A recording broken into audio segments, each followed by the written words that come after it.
Gracias por seguir con nosotros, estamos en el Pentágono. ¿Qué pasa en el Parlamento? Pasa de todo. Y no pasa nada, como diría. Bueno, el Parlamento, sin lugar a dudas, es parte de la crisis institucional, de la crisis política por la cual está atravesando el país. Sin lugar a dudas, yo creo que es el símbolo del divorcio existente entre los partidos políticos con los ciudadanos, entre el Parlamento con los ciudadanos. Ayer algún medio de comunicación mostraba algunas encuestas y las instituciones más venidas a menos respecto a la visión de los ciudadanos son precisamente partidos políticos y parlamento. ¿Y sabe cuál es la más creíble, no? Los medios de comunicación social y la Iglesia Católica. Paradójicamente, pobrecitos los lectores y los televidentes, no sé por qué. Entonces es ahí cuando el tema del cierre del Parlamento, mucha gente yo creo que comparte la idea del señor Jaime Solares respecto a una institución que no hace mucho, donde van personas a calentar asientos, a levantar la mano, a seguir consignas político-partidarias, y creo que esto tiene que cambiar, ¿no es cierto? Mal que mal, creo, el Parlamento es uno de los pilares fundamentales sobre el que se asienta el sistema democrático, y creo hay que demostrar la utilidad que puede tener esta institución respecto a lo que es la base de su accionar, que es una correcta representación de los intereses ciudadanos. ¿Cuánto tiempo es diputado don Hugo San Martín? Desde agosto del 2002. Desde el 2002. Antes no fue parlamentario. No. Yo he cubierto 20 años parlamento. Y quiero indicarle que no es verdad que sean calientasillas ni levantamanos. Hay consignas, indudablemente. Yo los he visto trabajar a los parlamentarios. Hay cosas interesantes, no solo en el Parlamento, sino en los partidos políticos. Los acuerdos del 9 de julio son interesantes. No, naturalmente. Hay cosas interesantes, hay cosas que irritan, pero el Parlamento es eso. No le podemos pedir al Parlamento otra cosa que no sea hablar. Parlamento, hablar, ¿no es cierto? A eso van. Pero no para eso les pagan. Cobrar. ¿Qué? ¿A quién cambió el verbo hablar por el verbo cobrar? Bueno, algunos. No, todos tenemos que cobrar. Pero El punto es el siguiente, ¿no? Y a esto quiero llegar, ¿no? El punto es este. Lo que pasa es que hay algunos parlamentarios que no se han enterado todavía que ocurrió en octubre, ¿no? Y hay algunos que creen que octubre pasó a ser algo así como la Revolución Francesa. Están borrachos de poder algunos, creen que gracias a ellos las cosas han cambiado, y hay otros que ni se han enterado. Entonces, ¿cómo conjugar esas personas que creen que las cosas no han cambiado para nada y otros que creen que aquí hay más o menos una dictadura del proletariado? Ese es el gran tema entre los parlamentarios. ¿Qué decías, Claudia? Decía que aquí viene el quiebre, creo, y por eso ahora se hace más visible. Creo que la etapa por la que está pasando el Parlamento se resalta no solamente por esta crisis general a la que usted hacía referencia, sino a un quiebre. Creo que esta crisis del Parlamento, si se puede llamar crisis, ha existido siempre, este estado, estas características han existido siempre. Lo que sucede ahora es que hay un quiebre, creo que hay una línea divisoria ahora y desde octubre con el sistema, con el Poder Ejecutivo. De pronto hay una nueva camada, por lo menos esa es la ilusión, eso es lo que está en la gente. En octubre, bueno, nos vamos todos al cuerno, o aquí viene Carlos Mesa y establecemos un nuevo país, volvemos a rayar las fronteras y hacemos las cosas en serio. Creo que muchos ciudadanos y ciudadanas tenían esto en mente. A partir de ahora tenemos que cambiar, ya no va más el antiguo sistema, hemos puesto en riesgo muchas vidas y a partir de ahora queremos rayar una democracia mucho más controlada, mucho más transparente. Creo que ha sido realmente una frontera importante a partir de octubre y tengo entendido, por lo menos eso es lo que Carlos Mesa en sus brillantes discursos ha querido dejar ver, es esto. Ahora sí vamos a hacer las cosas en serio, con una serie de reformas, y aquí se encuentra con un parlamento, con estas fuerzas encontradas que han habido siempre. Entonces vienen no sé si llamarlos incidentes, estos cruces que pasan por renuncias, que pasan por una serie de juicios que van y vienen, y por otro lado, ya no está de moda los partidos tradicionales. De pronto, los propios parlamentarios reniegan de eso, lo saben los jóvenes MNRistas, ya no está bien, ya no se ve bien ser de los partidos tradicionales que han fracasado. Pero no es solo eso, te has dado cuenta, no es solo partidario, es regional. Se ha convertido en lucha regional. Lo escuchaba a Hugo San Martín hace unos días aquí en este mismo canal, debatiendo con su colega chuquisaqueño, Omar Montalvo. Omar Montalvo. Aquí fue una cordial discusión, en el Parlamento fue otra cosa. Pero se ha vuelto regional, se ha vuelto partidario, interpartidario, intereses también de clase, tal vez. Generacionales. Hay gente que tiene mucho dinero en el Parlamento y que puede manejar ciertas cosas. Hay gente que tiene exactamente lo que necesita para vivir. Hay problemas en el Parlamento que se están sumando a otros de Crónica Roja, que hacía Núñez, por ejemplo, en un carro, según la policía caminera, si no se hace hacer test de alcoholemia el señor Núñez, por lo menos yo puedo sospechar, ¿no es cierto? Hay una muerta de por medio. Yo no sé qué hubiera pasado con los medios de comunicación o con algunos activistas políticos si era Guillermo Justiniano el que hubiera hecho eso. Lo estaban trucidando todavía, ¿no es cierto? Todavía lo estaban trucidando. Lo que pasa es que ahora aquí, no, como es Núñez, hay que ver qué está pasando, etcétera. No se está cortando. Pero hay problemas, ¿no? Regionales, partidarios, generacionales, de clase, etcétera. Definitivamente. Yo creo que son muchos los elementos que destacan como sobresalientes en este nuevo Parlamento. El hecho de tener 80% de parlamentarios nuevos que trabajan sobre estructuras y sistemas viejas, caducas. El segundo elemento, que yo creo se da una etapa diferente en la relación oposición-oficialismo. Hasta la víspera habíamos tenido una oposición que prácticamente difería muy poco del oficialismo, ¿no es cierto? Eran matices, simplemente el turnarse en la posibilidad de ser gobierno en las próximas elecciones, pero grandes diferencias, por ejemplo, entre Acción Democrática Nacionalista y el MNR, cuando uno se encontraba en oposición y el otro en gobierno, prácticamente eran de matices. Yo creo que la oposición hoy en día tiene fundamentos étnicos, si se quiere llamar de nacionalidades, regionales, componentes diversos que son muy fuertes y diferentes a los que habían acompañado a la primera etapa de democracia. Un tercer elemento, yo creo que se configuran cuando menos 3 etapas dentro de lo que es el parlamentarismo. Una que se inicia en 1985, o que deriva más bien en lo que posteriormente se conoce en 1985 con la renuncia de Hernán Siles Suazo, cuando tenía un parlamento totalmente en contra, ¿no es cierto?, que genera una crisis de gobernabilidad. Posteriormente avanzamos hacia un centro común democrático, pero el hecho de tener un apéndice a nivel parlamentario también te genera crisis de gobernabilidad. Y ahí, quieras o no, existían los levantamanos, existían las personas que seguían a rajatabla los dictámenes del Poder Ejecutivo sin una racionalidad, sin una individualidad propia. Y creo entramos a una tercera etapa del parlamentarismo donde de repente tenemos un parlamento que está caminando por primera vez de una forma totalmente independiente, sin seguir los dictámenes del Poder Ejecutivo. Entonces son características que nos siguen muestran... a sus partidos, siguen a los jefes de los partidos políticos, en la mayoría de los casos. Hasta por ahí. Yo creo que la crisis de institucionalidad, la crisis institucional, ha generado también una pérdida de la cohesión, no solamente a nivel nacional, sino que se reproduce también al interior del Parlamento, cuando aquellas cohesiones partidarias que eran tan sólidas y tan fuertes y que seguían a rajatabla, por ejemplo, lo que decía un jefe de bancada, pues se han fracturado. No por algo aparece una bancada totalmente diferenciada de sus partidos políticos, que es esta bancada de transversales, que intenta generar... ¿Qué es transversal? Me llamó mucho la atención. Además, ¿quién inventó la palabra? No, la palabra ya existía. ¿Quién inventó el adjetivo entonces hacia esa bancada?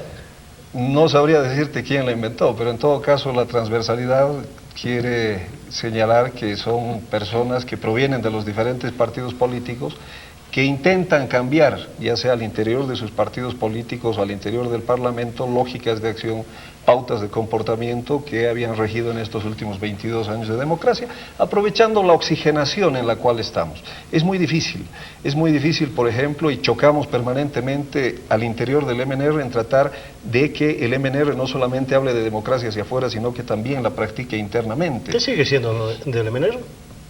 Sí, estoy exigiendo una democracia interna para poder cambiar. Es decir, el MNR ahorita, la bancada del MNR no puede pedirle su curul.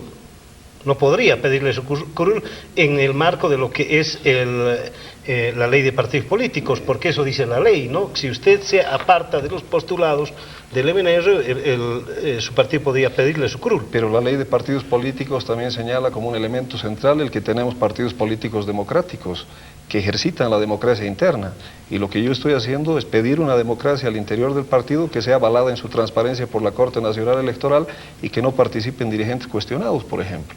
Pero chocamos permanentemente y al parecer lo que va a haber es una convención digitada donde se imponga el dedo de la dirigencia, que prácticamente no ha cambiado en nada, y las ideas de una posibilidad de una democracia profunda, de una democracia interna, quedan pues para las calendas griegas.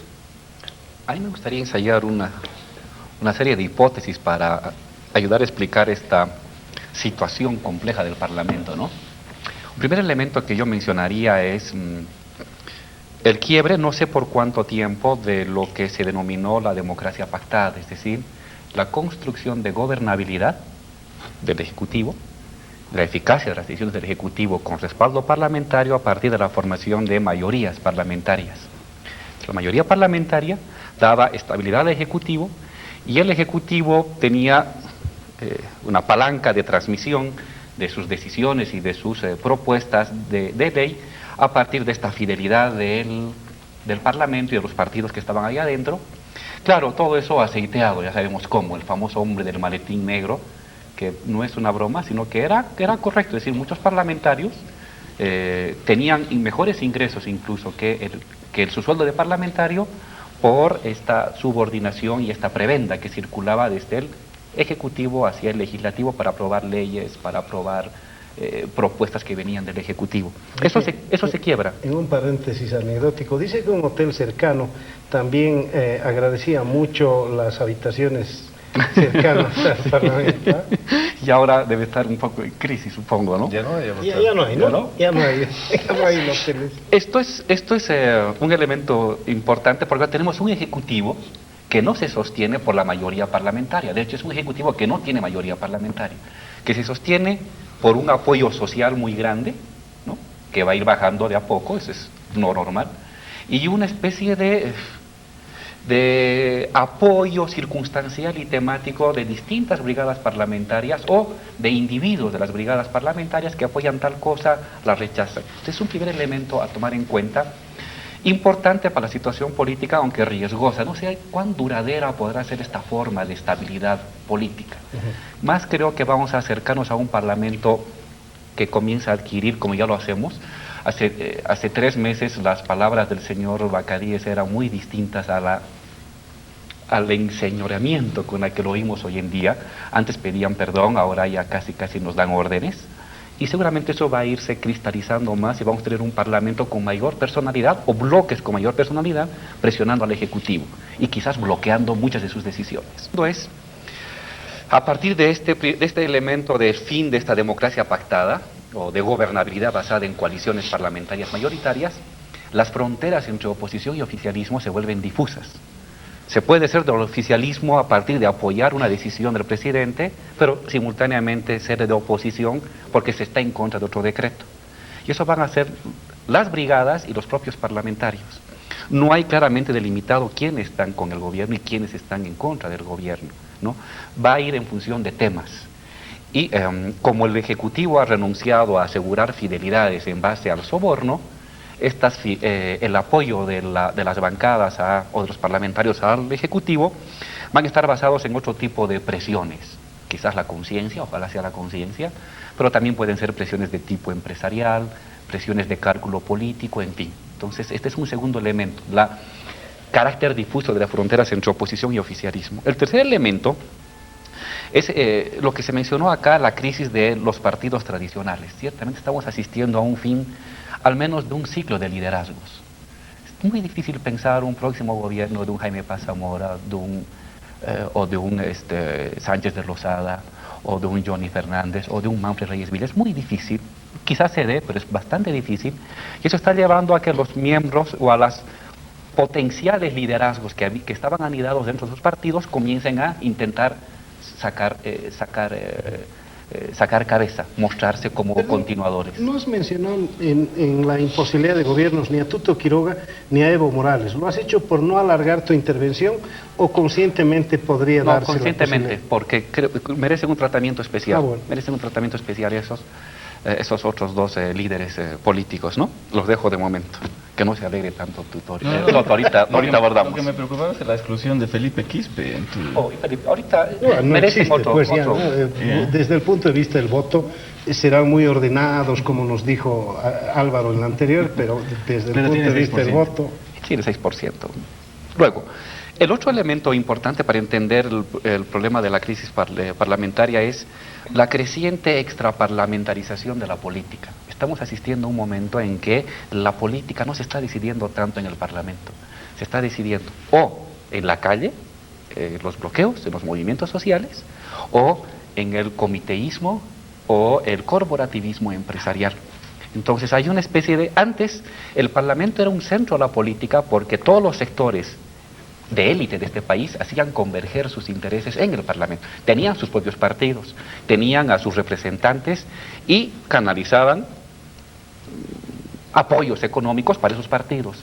Ahora esos sectores empresariales de élite comienzan a replegarse y comienzan a utilizar otros medios más eficaces para hacer política. Entonces esto... Por ejemplo, yo creo que el comiteísmo cívico en la actualidad es un mecanismo que se está convirtiendo en un vehículo de canalización de intereses. Es decir, que ¿tú crees que las brigadas parlamentarias van a obedecer a rajatabla a los comités? No, pero van a ejercer bastante influencia. Y peor aún, sectores empresariales que antes tenían en los representantes parlamentarios lugares de canalización de expectativas y propuestas, ahora van a preferir hacerlo por fuera del Parlamento o simultáneamente en ambos, Parlamento, comités cívicos o reuniones de tipo corporativo. Por ejemplo, ahora es mucho más importante ahora una reunión de la Confederación de Empresarios Privados con el presidente que una reunión de la bancada del MNR y del ADN, por ejemplo, para tratar temas económicos. Es más importante, porque el empresariado está comenzando a actuar,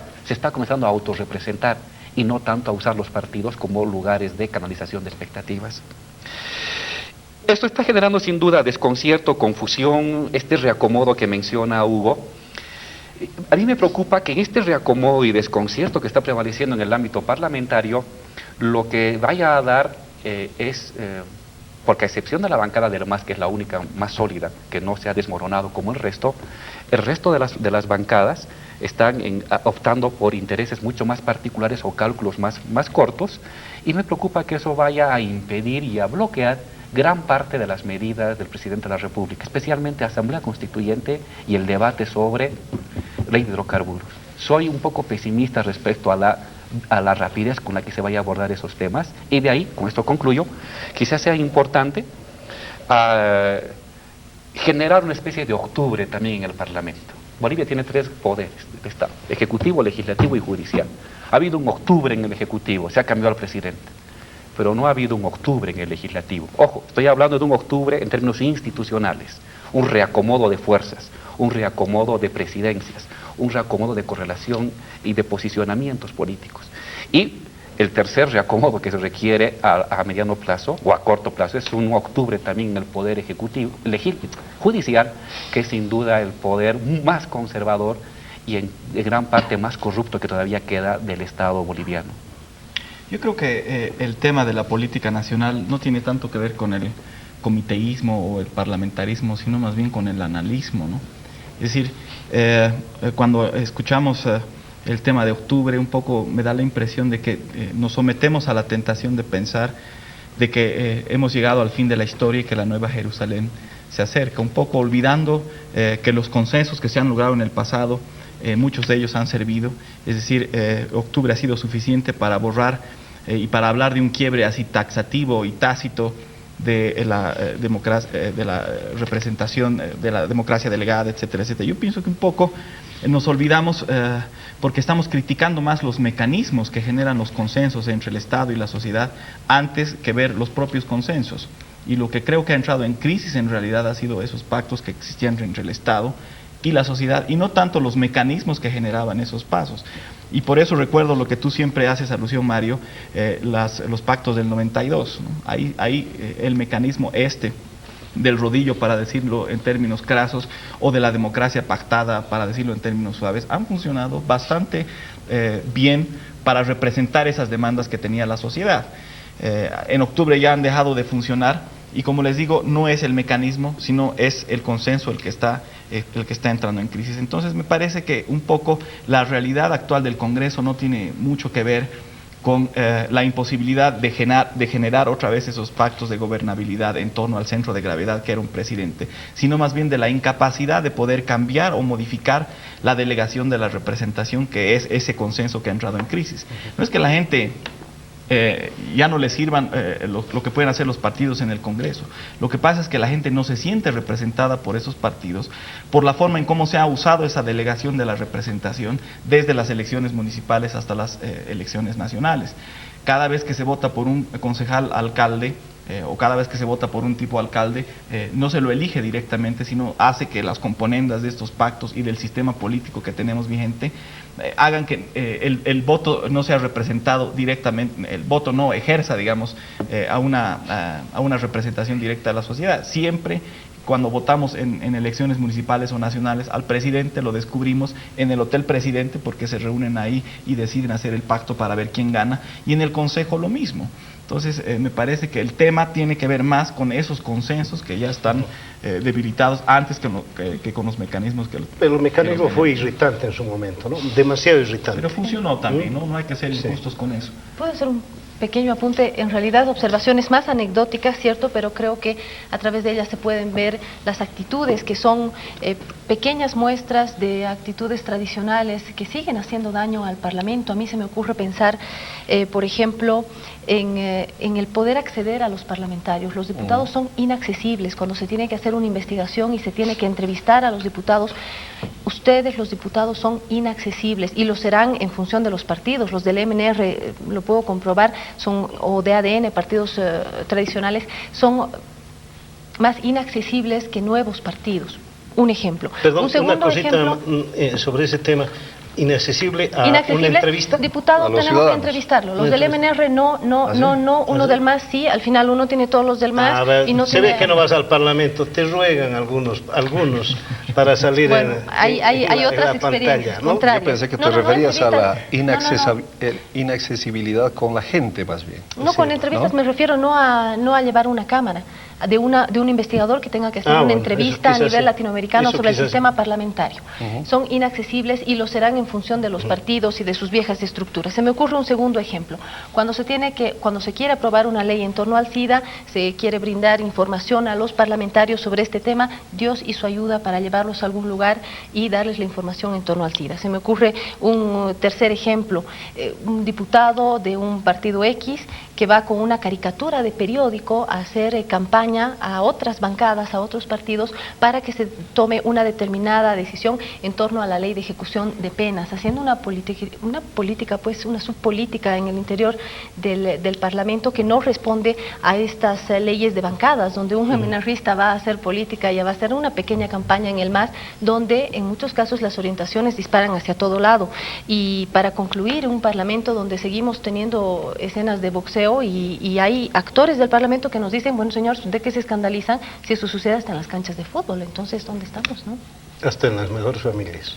No, yo he visto cosas en el Parlamento coreano muy interesantes.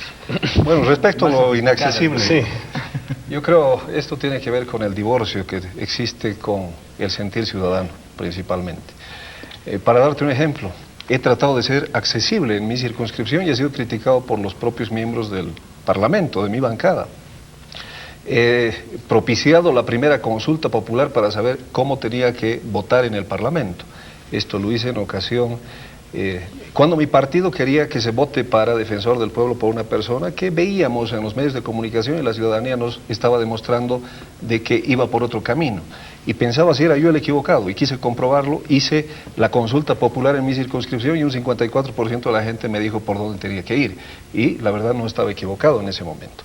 Quiero entrar un poco a lo que decía Álvaro. Ya tengo un par de minutitos nada más. Perfecto, son 3 elementos.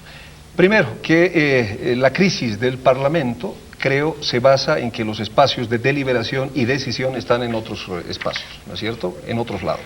Aquí tienen que ver los medios de comunicación social, tienen que ser las mesas de diálogo que permanentemente los poderes ejecutivos las realizan en uno y en otro lugar, tienen que ver con los encuentros, diálogos, etcétera, de donde se sacan las conclusiones de lo que van a ser las agendas para que posteriormente sirvan al Poder Ejecutivo y el Parlamento queda al margen de esto.